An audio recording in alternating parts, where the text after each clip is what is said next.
Mesdames, Messieurs, bonjour et bienvenue à cette édition spéciale de l'heure du Congo. C'est donc l'heure que nous offrons à ces Congolais qui ont des analyses intéressantes à proposer à la République tout entière par rapport aux faits et aux événements d'actualité qui prennent corps dans leur espace vital. Aujourd'hui, notre fauteuil d'honneur sera offert à un compatriote congolais. Il est cadre de la jeunesse républicaine de la République démocratique du Congo.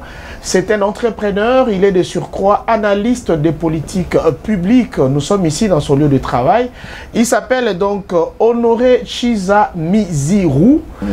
Muziru, c'est avec lui que nous allons nous entretenir pendant quelques minutes au sujet de notre bien le plus précieux au monde, la République démocratique du Congo. Puisqu'il est là, nous nous lançons dans notre entretien. Bonjour à vous, Honoré Chiza. Bonjour, monsieur Benz Bwanakawa. Très bien. Alors aujourd'hui, il y a des sujets qui font débat en République démocratique du Congo. Ceci nous oblige, en tant que professionnels de médias, d'écouter aussi votre façon de réfléchir, votre avis, votre point de vue. Alors, nous allons tourner autour de tout ce qui concerne la RDC. D'abord, dans votre présentation, j'ai dit que vous êtes cadre de la jeunesse républicaine. Vous êtes entrepreneur et analyste des politiques publiques. Qu'est-ce que j'ai manqué de dire ? Vous avez tout dit. Très bien. Puisque nous avons tout dit, parlez-nous brièvement de la jeunesse républicaine dont vous êtes membre et haut cadre. Merci beaucoup. La jeunesse républicaine est une structure qui réunit tous les jeunes de la République démocratique du Congo. Et c'est une structure apolitique qui réunit tous les jeunes. Et l'objectif est de réfléchir sur les questions essentielles du pays. C'est de réfléchir sur, notamment les questions essentielles du pays, c'est la sécurité, le social, c'est le développement de la RDC en général.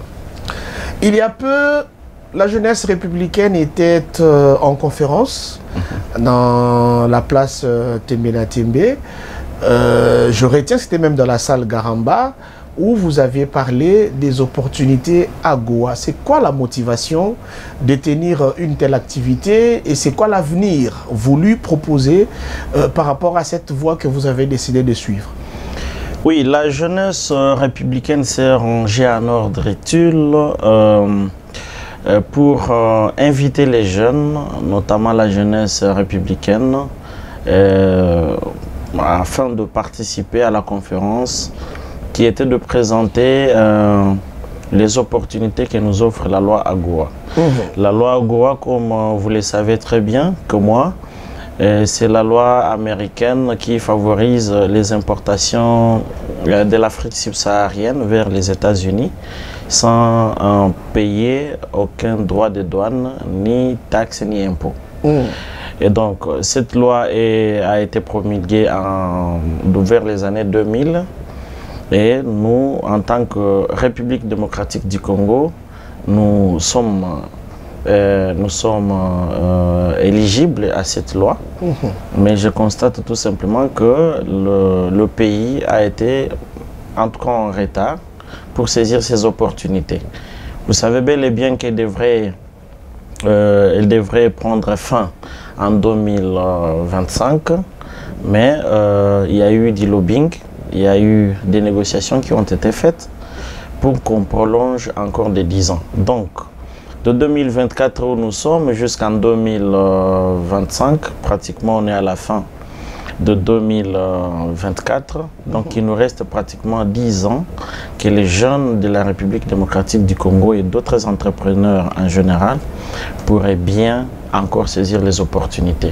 Avec cette loi, il y a toute une gamme de produits éligibles à l'exportation vers les États-Unis.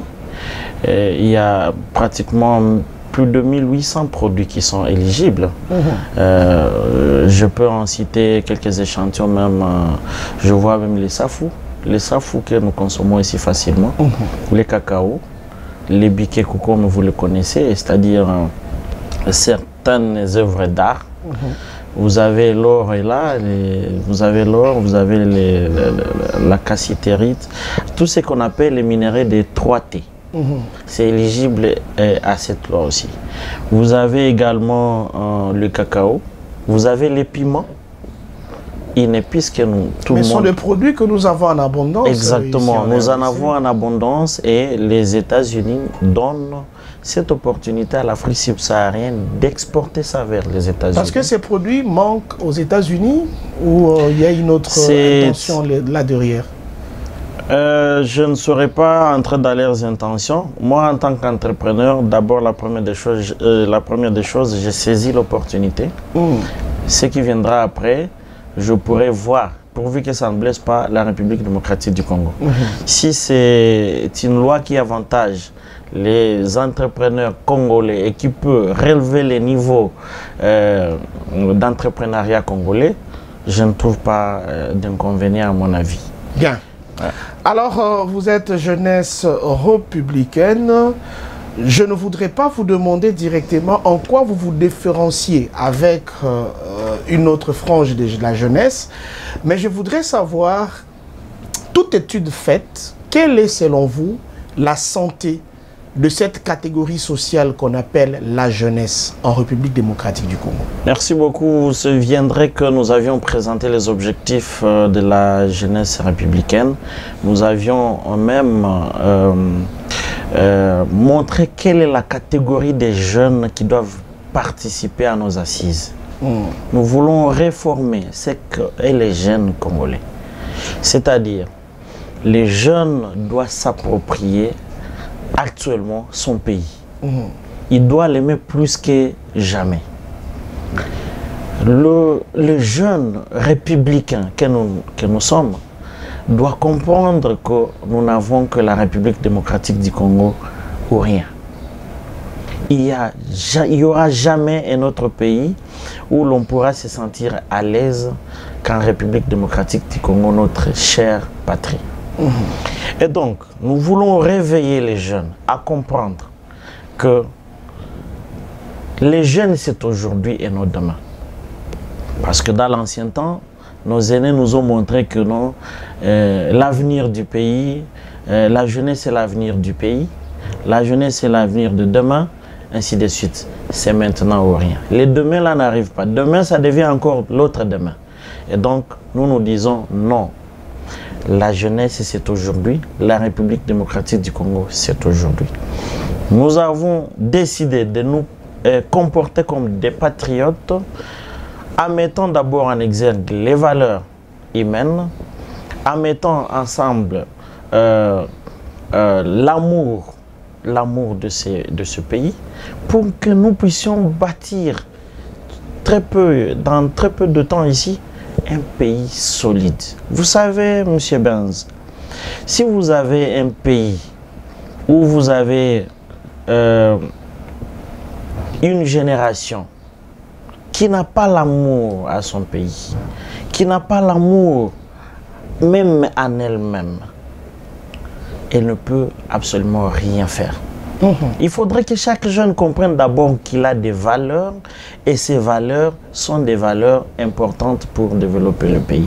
Que tout le monde emboîte les pas afin d'apporter une pierre à l'édifice. Bien. Et donc, ces pays, nous ne sommes pas prêts, pas même une seule minute, pas même une seule seconde, à les lâcher ou à accepter son occupation illégale.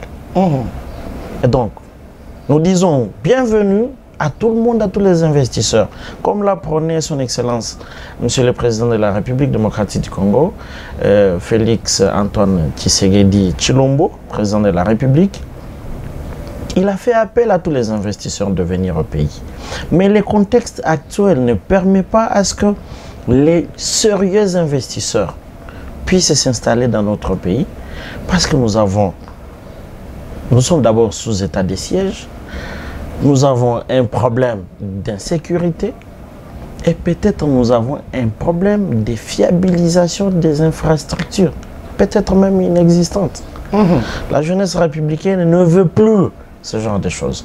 Nous voulons demain qu'il y ait maintenant un jeune républicain qui puisse prendre le pays à main et qui dise, niet, nous devons maintenant travailler. Bien. Est-ce que vous pensez que pour le moment, le Congo, le gouvernement, l'État congolais se sert utilement de sa jeunesse, offre à la jeunesse les opportunités qu'il faut pour son essor, pour lui permettre d'être des acteurs du développement de ce que nous avons comme bien le plus précieux, la RDC? Que dites-vous de la jeunesse quand vous regardez la jeunesse congolaise en face? Bien, merci. Je dirais bien que le pays, je dirais oui et non. Oui, dans le sens où le pays, à mon avis, est encore vierge et il a besoin du souffle de cette jeunesse pour pouvoir décoller. Je dirais non parce que les politiques, certains politiques du pays ont pris comme mode de fonctionnement barrer la route à la jeunesse. Et c'est ce que la jeunesse républicaine condamne fermement. Les compétences de la jeunesse aujourd'hui ne sont plus approuvées. Vous avez vu toutes les inventions créées, vous avez vu des jeunes qui ont fabriqué même des turbines, qui ont fabriqué beaucoup d'instruments. Donc ils ont prouvé de leurs compétences exactement ce qu'ils sont capables de faire. Mais ils n'ont plus eu ni les soutiens de l'État congolais. Ils n'ont plus eu le soutien de l'État congolais. Ils n'ont plus eu non plus l'accompagnement. L'accompagnement. Ils n'ont pas eu les idées meurent, les projets sèchent. Oui. Rien n'accouche des résultats escomptés, salutaires même pour la République. Exact. Et cette histoire de conflit de génération aussi. C'est comme ça que nous avons ce qu'on appelle même la fuite des cerveaux. Bien. Vous avez des intellectuels rompus qui sont, n'est-ce pas, ici chez nous au pays, mais parce que les traitements des enseignants, des formateurs, des élites au pays, les traitements est vraiment médiocre, ils préfèrent aller ailleurs. Et ils sont brillants ailleurs. Bien. Entre-temps, le pays est en train de sombrer, manquant des formateurs sérieux. Pourquoi? Parce que tout simplement, il n'y a pas une politique de gestion des ambitions. Il n'y a pas une politique de gestion et d'encadrement, non seulement de la jeunesse, mais aussi des élites que nous avons ici. Vous avez vu vous-même que le système éducatif est en train de dégringoler. Il dégringole pourquoi? Vous avez la grève des enseignants. Vous avez la grève des médecins. Vous avez la grève par-ci par-là. Pourquoi tout ça? C'est parce que... Donc vous pensez qu'actuellement la santé de la République démocratique du Congo est médiocre? Il faut en tout cas un diagnostic très sérieux parce que le pays est en train de frissonner. Partant des signes vitaux. Il est en train de frissonner. Il faut pratiquement une bonne dose pour que le pays essaie de rétablir, ne fût-ce que sa petite santé, en attendant que les suivis soient faits. Et les suivis ici, c'est la jeunesse républicaine qui devra faire ça. Les suivis sanitaires de la République démocratique du Congo. Bien. Voilà. Merci beaucoup, Honoré Chiza. On poursuit. Maintenant, nous allons prendre les grands dossiers de la République. Nous allons prendre les grands dossiers, des dossiers qui font débat. Et je sais qu'aujourd'hui, tout le monde parle de la révision ou du changement de la Constitution. Mais ceci n'est que la conséquence d'un autre concept qui a fait couler beaucoup d'encre, celui du dialogue. Il y a peu, le compatriote Martin Fayoulou proposait que le chef de l'État puisse inviter les acteurs politiques à un dialogue politique pour la paix, l'harmonie, voire la concorde sur la scène congolaise. Mais aujourd'hui, ces débats, petit à petit, ne trouvent plus d'importance ou des places dans les grands salons de la République. Vous aviez soutenu le dialogue ou vous êtes d'accord que cette idée soit totalement enterrée? Monsieur Benz, je voudrais rappeler encore une fois que la République démocratique du Congo, à travers certains acteurs politiques, nous sommes dans une pleine distraction. Nous sommes dans une pleine distraction parce que nous n'avons pas compris déjà au départ ce que nous voulons. Et en logique, lorsque les prémices sont fausses, la conclusion sera totalement fausse.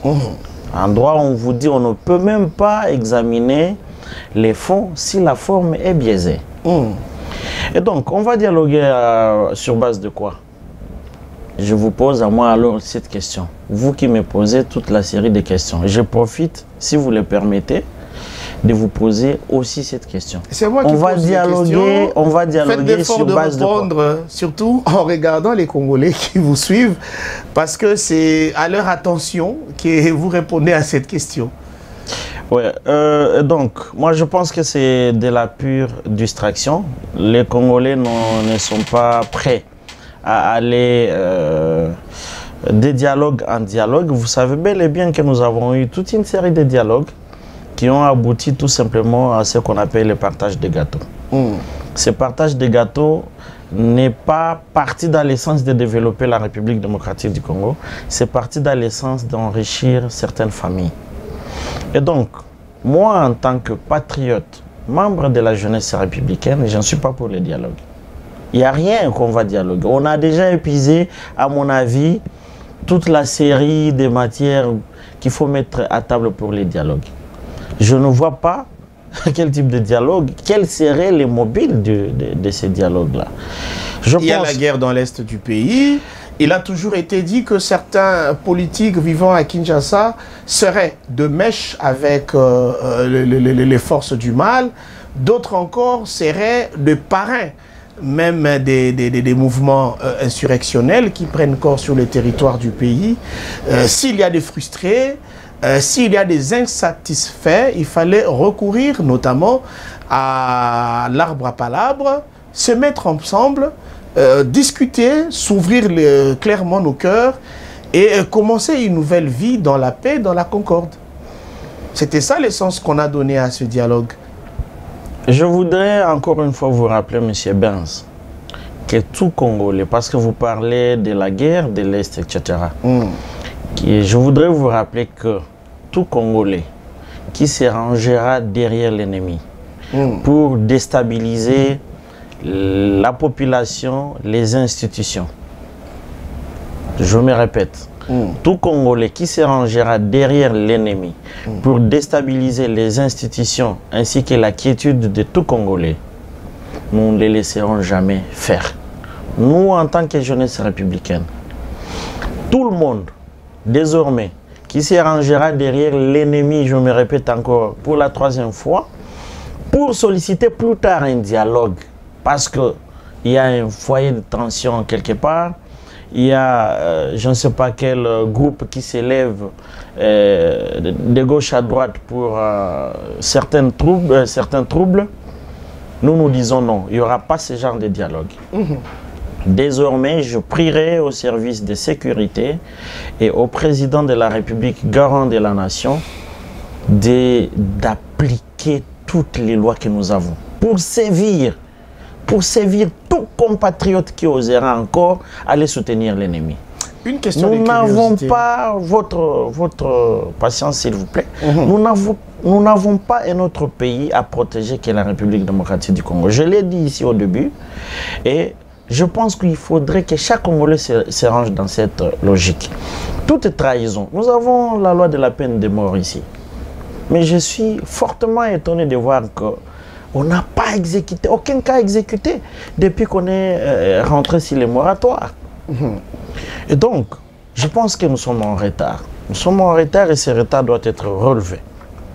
Je voudrais rappeler à mes compatriotes qui sont au Nord Kivu, qui sont à Ituri, parce que nous sommes en état de siège, d'essayer de solidariser de ce genre de mouvement. de se désolidariser complètement. Je dis bien complètement. Vous savez, il y a un adage qui dit on ne peut pas brandir un lit au violeur de sa maman. Vous lui donnez les matelas, vous lui donnez les draps au violeur de votre maman. Vous ne pouvez pas faire ça. Vous ne pouvez pas non plus. Sache bien que les fouets qui vous a frappé en tant que Benz, ces mêmes fouets, sur le même passage, c'est le même fouet qui me frappera. Je ne peux pas louer le fait que la population a accueilli avec brio l'arrivée des troupes de Nanga, à qui je demande aussi de déposer les armes et de revenir parce que le pays lui a tout donné. Nous ne méritons pas ça en tant que République démocratique du Congo, que le pays finance les compatriotes et qui tournent en retour le dos au pays. Quelle que soit la durée de la nuit, le soleil apparaît. Et que dites-vous de toutes ces revendications? Le gouvernement n'est pas sérieux, on a empiété à ce droit, etc. Et lui aussi dit qu'il vient pour sauver la République, qui est sous l'emprise dictatoriale. Il avance beaucoup de raisons comme ça, pêle-mêle. Que dites-vous de toutes ces revendications? Les revendications d'ordre personnel d'une famille X ou Y ne peuvent pas être au-dessus des intérêts de la République démocratique du Congo. Et c'est là que je dis encore une fois, sa rébellion n'a pas de base. Ça n'a pas de base parce que lui dit qu'il y a ces droits qui ont été empiétés. Et donc, nous pouvons, nous tous, prendre comme alibi, à chaque fois que chaque Congolais, il y a un droit qui n'a pas été respecté, on va dans la rébellion. Avant que quelqu'un déclare que ces droits n'ont pas été respectés, il faut qu'il voit aussi ses obligations envers l'État ont été respectées. C'est une flèche aller et retour. Alors, pour clore ce chapitre sur la situation de l'insécurité ou des guerres dans l'Est du pays, avec la participation de certains Congolais, ce que nous critiquons, c'est que nous condamnons de vive voix. Que pensez-vous de la provenance des énergies de ces ennemis de la République? Les munitions, l'argent, leur propre sécurité dans les territoires conquis. Que pensez-vous des provenances de toutes ces énergies grâce auxquelles ils parviennent à faire la guerre contre leur propre République? Retenez, M. Benz, que la guerre que nous sommes en train de subir à l'est du pays, c'est une guerre téléguidée. C'est une guerre téléguidée, c'est-à-dire nous ne faisons pas en fait la guerre qui s'est faite à nos ennemis ne sont pas eux seuls sur le terrain. Ils sont soutenus par les multinationaux, ils sont soutenus par l'Occident, on n'a pas peur de le dire, ils sont soutenus par certains de nos voisins, notamment le Rwanda et l'Ouganda. Et donc, ils sont ravitaillés régulièrement par ce pays-là. Et nous avons eu plusieurs fois, vous avez suivi encore une fois le gouvernement qui a été à plusieurs reprises négocié des accords dans des assises avec ces pays voisins-là. Mais on trouve que les intérêts ne sont pas là-bas, les intérêts sont ailleurs. Parce que vous savez, les chiens ne montent jamais sur l'arbre. Si vous trouvez un chien qui a monté sur l'arbre à la 5e étape, donc il y a un maître qui a monté ces chiens à cette étape-là. Et donc, j'aurais bien voulu que cette question, si ma voix pouvait être bien entendue et analysée, mais je suis sûr qu'elle sera bien entendue, j'aurais bien voulu que nous puissions, en tant que pays, aller échanger avec ces pays qui nous agressent à partir de loin. C'est-à-dire les bailleurs des fonds de nos agresseurs-là. Que nous puissions échanger avec eux. Est-ce qu'ils sont identifiés? Ils sont identifiés, vous le savez bien. Je viens de vous parler de la communauté internationale ici. Ce n'est pas une organisation. Je viens de vous parler. Ils sont connus. Ils sont connus. Organisés. Ils sont connus. Ils sont connus. structurés, non? Ils sont connus. Je viens de vous parler de la communauté internationale. Et de cette communauté internationale, nous connaissons les pays qui sont phares dans cette communauté internationale. Bien. Qui viennent derrière l'ennemi. Et vous êtes au courant que plusieurs de leurs compatriotes ont été attrapés dans les fronts au Nord Kivu, comme à Ituri. Vous avez vu des Blancs qui ont été tués par mes compatriotes Wazalendo, que je salue en passant. Vous ne les avez pas vus, comme moi. Vous êtes d'ailleurs de là. Et donc, vous ne pouvez plus douter de cette question. Mais quand vous avez cette chance de me poser toutes les questions et que moi je réponds, je vous rappelle que vous êtes de là et que vous devez vous comporter en patriote. Très bien. Ne faites pas comme si vous ignorez cette question parce qu'il y a eu des Blancs bien identifiés, des pays bien identifiés qui ont été, n'est-ce pas, pris d'assaut dans le massacre, qui ont été tués et qui ont été capturés par nos compatriotes Wazalendo. Encore une fois, je salue leur bravoure. Parce que ni TTC Wazalendo, l'Est du pays serait déjà parti, bon Dieu. Merci. Nous allons petit à petit vers la clôture de notre échange. Nous prenons maintenant le plus grand point du moment, la révision ou carrément le changement de la Constitution. Félix Tshisekedi est arrivé au pouvoir après les élections du 20 décembre 2018. Il en est sorti gagnant. Disons, je disais de décembre 2018, il en est sorti gagnant. Aujourd'hui, président de la République bénéficiant de son second mandat. Il faut dire second mandat parce que la Constitution n'en a prévu que 2. Et subitement, c'est le secrétaire général de l'UDPS, parti présidentiel, qui, lors d'une matinée politique, annonçait que c'était prévisible que l'on assiste à une révision ou un changement de la Constitution. À la grande surprise de tous, le chef de l'État apparemment a mordu à l'hameçon lorsque, par exemple, à Kisangani, il disait qu'il mettrait en place une commission de circonstances qui devrait réfléchir, tabler sur cette question de la révision constitutionnelle. Entre-temps, des constitutionnalistes lèvent aussi leur ton. Chacun dit son commentaire comme qu'il pense être vrai, faux, bon ou mauvais, pour honorer Chiza en tant que patriote et pour honorer Chiza en tant que cadre de la jeunesse républicaine. Que pensez-vous de la révision et ou du changement de la constitution de notre pays en ce moment? Bien, merci M. Benz pour cette question d'actualité aussi importante. Je voudrais rappeler qu'il y a une disposition de la Constitution qui dit on ne peut pas réviser la Constitution lorsqu'on est en état de siège.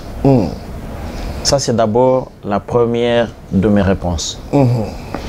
Deuxièmement, faudrait-il se poser la question de savoir quelle est l'opportunité de cette révision? Quels sont les enjeux, n'est-ce pas, politico-économico-social, sécuritaire de ces changements? Quelle est l'urgence derrière ces changements? Je sais bel et bien que toute œuvre humaine peut avoir des imperfections. Ça, c'est clair. Et il n'y a jamais un texte qu'on ne peut pas modifier selon les circonstances. Mais quelle est l'urgence? Quelle est l'urgence de modifier ou de changer cette constitution en plein mandat? Je voudrais rappeler à la classe politique aujourd'hui qu'il nous reste 3 ans de la fin du deuxième mandat du président de la République. J'exhorte au gouvernement, j'exhorte aux institutions du pays de se mettre au travail et d'éviter ce que j'appelle la distraction. Honoré Chiza, je pense qu'en 2005, lorsque le pouvoir battait campagne pour le vote ou non de la constitution actuelle de notre pays, l'UDPS s'était déjà levé pour dire « Battez Kimboka ». Je pense que vous vous rappelez cette phrase. Cette constitution vendait cash la République démocratique du Congo. Aujourd'hui, si la même UDPS revient pour dire que cette constitution ne corrobore pas les ambitions d'un grand pays comme la RDC, les réalités de ce que nous avons en commun, qui est notre territoire, vous ne trouvez pas que l'UDPS est restée cohérente dans sa démarche et que ceci pourrait s'avérer nécessaire à ces moments? Il n'y a rien de cohérence à mon avis, parce que je viens de vous étaler ici, dans certaines questions que vous m'aviez posées, les urgences de la République démocratique du Congo. Je viens de vous dire encore ici qu'il y a des dispositions au niveau de la Constitution qui interdisent la révision de la Constitution en plein état de siège. Il faudrait d'abord comprendre que la priorité pour les Congolais actuellement, ce n'est pas un problème de texte. La priorité pour les Congolais, c'est de finir la guerre qui est à l'Est. La priorité pour les Congolais, c'est avoir l'eau. La priorité pour les Congolais, c'est avoir l'électricité. La priorité, c'est de voir nos enfants rentrer à l'école. Quand même sur ce plan-là, il y a la gratuité qui a été lancée depuis le début du premier mandat du chef de l'État. Ça, je salue. C'est vrai, il y a des choses à améliorer. Ça, je salue. Mais les priorités restent encore nombreuses. Et donc, pour le moment, ce n'est pas la Constitution qui bloque que toutes ces activités, que toutes ces réalisations, à travers le gouvernement qui est l'organe exécutif, n'est-ce pas, de l'État, puissent accomplir. Vous avez suivi au niveau du Parlement des crédits qui ont été alloués pour la réalisation de certains projets qui n'ont jamais été exécutés, mais consommés. On devrait s'atteler d'abord sur ce genre de questions et savoir pourquoi on peut manquer l'électricité, pourquoi on peut manquer l'eau, pourquoi on peut toujours être en insécurité, pourquoi on peut manquer les infrastructures. Lorsque dans un budget, vous trouvez 70% de l'exécution du budget, s'il vous plaît, exécuté en mode d'urgence. En termes clairs, les détournements, est-ce que c'est la Constitution, s'il vous plaît? Qu'est-ce qui fait peur dans l'idée de la révision constitutionnelle? Est-ce que c'est la Constitution qui envoie aux détourneurs de fonds publics à détourner? Savez-vous que la RDC aussi ne va pas disparaître si on revise cette Constitution ou si on le change? Qu'est-ce que vous avez derrière cette révision? Qu'est-ce qui vous rentre dedans? Qu'est-ce qui rentre les... Quelles sont les intentions que vous prêtez à ceux qui demande le changement ou la révision de cette constitution? Moi, je pense que ceux qui demandent la révision de cette constitution sont en train de nous plonger tout simplement dans une distraction. Lorsque la RDC est en train de vouloir décoller, ils sont en train de vouloir tirer juste les draps pour retarder le pays à avancer. Je suis clair dans mes propos. Et donc, nous ne devons pas nous cacher, nous voiler la face. Cette constitution n'empêche à personne de bien faire son travail. Vous venez de me trouver à mon poste de travail. Le chef de l'État a déclaré que la constitution est l'œuvre de belligérants. Elle a été conçue, tissée par les étrangers. Voilà, nous devons maintenant avoir une constitution qui corrobore nos réalités et nos intentions réelles. Je suis bel et bien d'accord avec vous que il y a certains articles de la Constitution qui pourront, au fur et à mesure, dans le prochain futur, être changés, mais pas pour l'instant. Il n'y a pas d'urgence. Quelle est l'urgence? Nous sommes en état de siège. Je vous ai bien dit, je ne sais pas d'ailleurs pourquoi nous continuons toujours à discuter sur cette matière, parce que je vous ai dit, la Constitution elle-même interdit la révision d'elle-même lorsqu'on est en état de siège. Bien, c'est bon. Pourquoi on continue à discuter sur cette question? La Constitution a déjà répondu à cette question elle-même. On ne peut pas réviser lorsque nous sommes en état de siège. Bien, merci Honoré Chiza. Ceux qui demandent la révision de la Constitution, ce sont des collaborateurs, des compagnons de Félix Tshisekedi, président de la République. Ça sera peut-être notre dernière préoccupation. Comment jugez-vous le parcours de Félix Tshisekedi à la présidence de la République, ou à la tête de la République démocratique du Congo? C'est une gestion qui augure un Congo fort, un Congo meilleur, ou l'Allemagne de l'Afrique, comme il a promis lui-même. Nous stagnons, nous régressons, nous avançons. Comment pouvez-vous coter la façon de faire ou de gérer la République par Félix Tshisekedi? Bien, vous savez, j'ai soutenu le président de la République depuis son premier mandat, même quand il était encore à l'opposition. Moi, il y a des gens qui les soutiennent depuis longtemps, même avant qu'il ne soit président de la République. Et vous en faites partie? Et moi, j'en fais partie. Ok. Lors de son premier mandat, j'ai battu sa campagne électorale. J'étais moi-même candidat député provincial chez moi. Je demandais à la population de voter utile. Et utile, pendant ce moment-là, c'était le président de la République, Félix Antoine Tshisekedi Tshilombo. Au deuxième mandat, même chose. Ce que je reproche tout simplement à la gestion de mon président,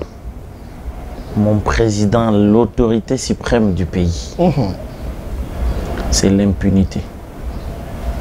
Pourtant, nous avons vu des cas d'arrestation, des dossiers en justice, de beaucoup d'acteurs, surtout les autorités politico-administratives. On ne voudrait pas citer leur nom ici. Comment vous parlez de l'impunité? Je suis sûr que si le président me suit à travers cette interview, il va m'appeler pour me demander exactement de quoi vouliez-vous parler.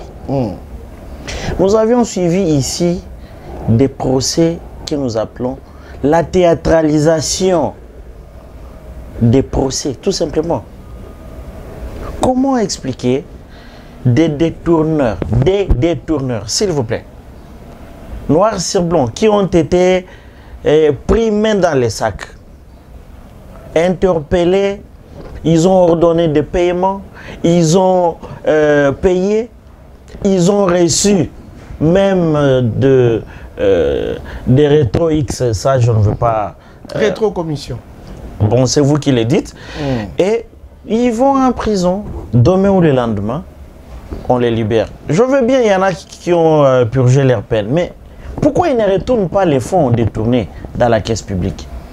Pourquoi ils ne retournent pas ces fonds? Donc vous avez un procès comme celui des 100 jours. Pourquoi on ne fait... C'est tout le monde qui en sort innocent, mais l'argent ne revient pas. Il n'y a pas que les 100 jours. Il n'y a pas que les 100 jours. Vous avez suivi ici il n'y a que des millions, des 600 millions, des 400 millions, des forages, des histoires, tout ça. Et vous laissez des entrepreneurs sérieux congolais comme nous pour aller donner aux firmes, je ne sais pas qui viennent d'où, venir duper les Congolais. Vous leur donnez les marchés. Il n'y a pas un Congolais qui sait faire des forages ici. Et je vous mets au défi.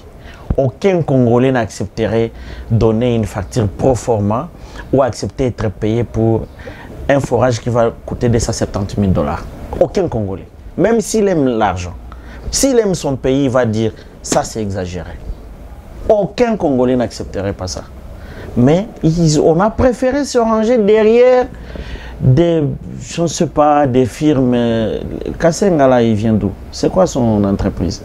Tout ça, vous connaissez l'histoire. Et du coup, les gens, ils ont 270 000 $. Même en enfer, Satan est même étonné lui-même. Satan est étonné de voir, mais c'est inadmissible. Je pense que c'est révoltant. Et les personnes sont libres, en train de se promener. Ils reviennent au Parlement, un tout petit peu, une petite interpellation, ils tombent malades. Bon, les fonds se volatilisent, disparaissent. Et du coup, la situation est éteinte. Bien. Honoré Chiza, nous avons épuisé tout notre temps de cet entretien.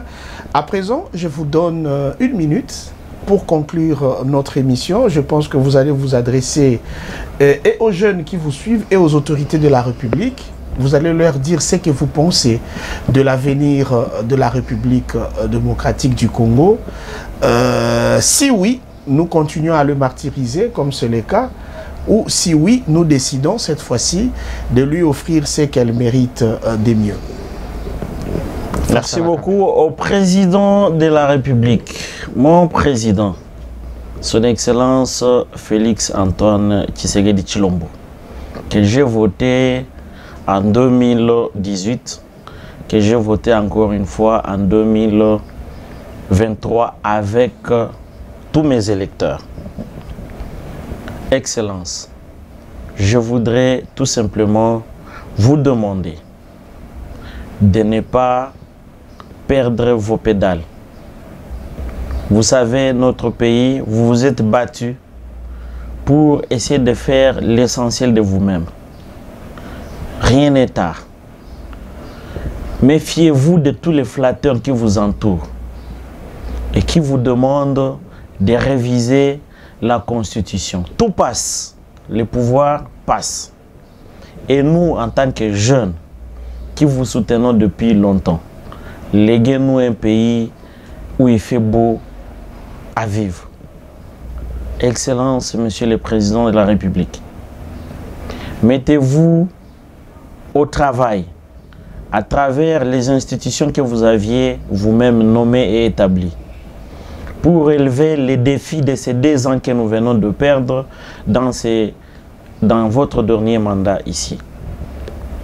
Cela pourra en même temps relever certains défis que vous n'avez pas pu relever dans votre premier mandat. Je vous rappelle, Excellence, avec tous les respects, que la santé que vous connaissez de la République démocratique du Congo, parce que vous êtes le mieux informé, cette santé n'est pas du tout normale. Vous pouvez faire mieux que ça. Avec nous, avec les jeunes, avec votre compatriote Honoré Chiza Muziru qui est devant cette caméra. Nous avons cette détermination de vous soutenir et de vous aider. La guerre qui est à l'est du pays, retenez, Excellence, que cette guerre est téléguidée. Et certains de vos officiers finissent les fonds de financement de cette guerre ici à Kinshasa. C'est connu et c'est prouvé. Veuillez sévir, veuillez punir tous ces officiers. Venez prendre l'attitude de pouvoir sanctionner. Et la sanction ne doit pas suivre tout simplement les uns et les autres. Ça doit être une sanction générale. Loin des accointances politiques.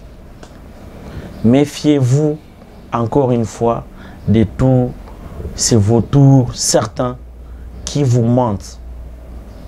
Je salue la nomination de votre directeur de cabinet, qui est un homme très très réservé, un travailleur. C'est ce genre de personnes qui devraient vous entourer depuis longtemps. Et nous sommes là pour emboîter les pas.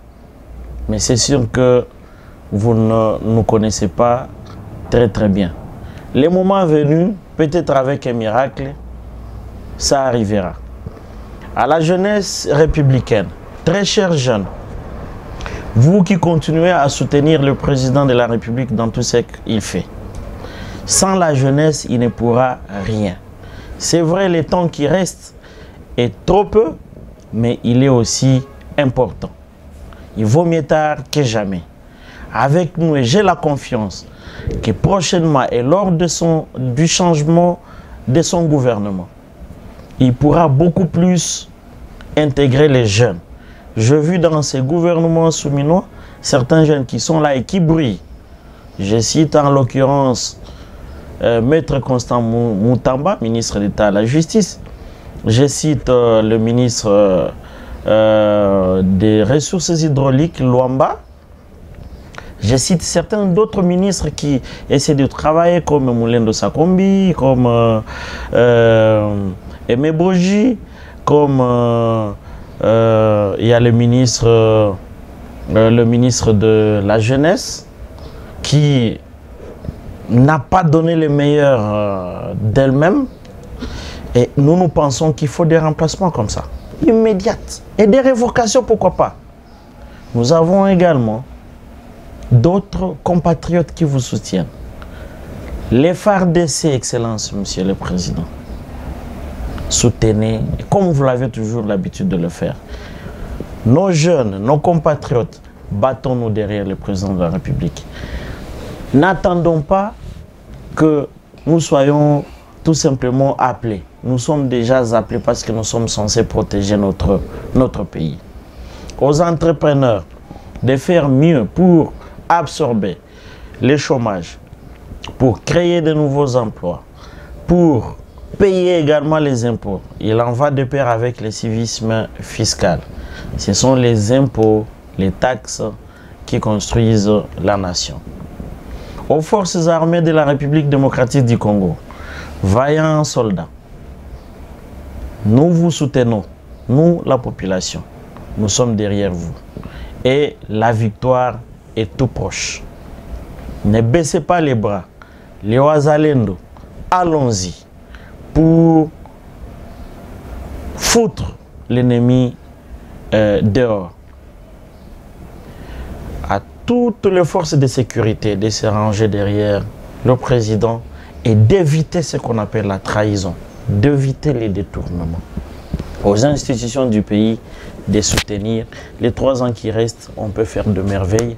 Vous avez vu certains gouvernements en Chine et ailleurs, lorsqu'ils ont 3 ans, c'est exactement 3 ans de travail et non 3 ans de se perdre dans les textes avec les révisions constitutionnelles, etc. Merci beaucoup. Voilà donc ce qui met un terme à l'heure du Congo d'aujourd'hui. C'est un moment qui est très capitalisé, je dirais même rentabilisé par ces 2 Congolais qui se sont rencontrés pour parler de leur cher et beau pays. Nous avions donc reçu Honoré Chiza-Muziru à son poste de travail. On s'est entretenu sur tous les sujets qui concernent le Congo. Je pense qu'il y a des interpellations, il y a des découvertes, il y a de l'intelligence ramassée, que ceci soit bénéfique pour la République. Honoré Chiza, merci à vous. Nous nous revoyons donc très prochainement. Vous nous promettez qu'à chaque fois qu'il y aura à dire, vous le direz. Les portes sont grandement ouvertes. Je suis disposé, que je sois ici au pays, que je sois ailleurs, dans le sens de mes business. Je serai là pour répondre, surtout quand il s'agit de questions qui concernent la République démocratique du Congo, ma très chère patrie. Merci. Allez, au revoir. Merci.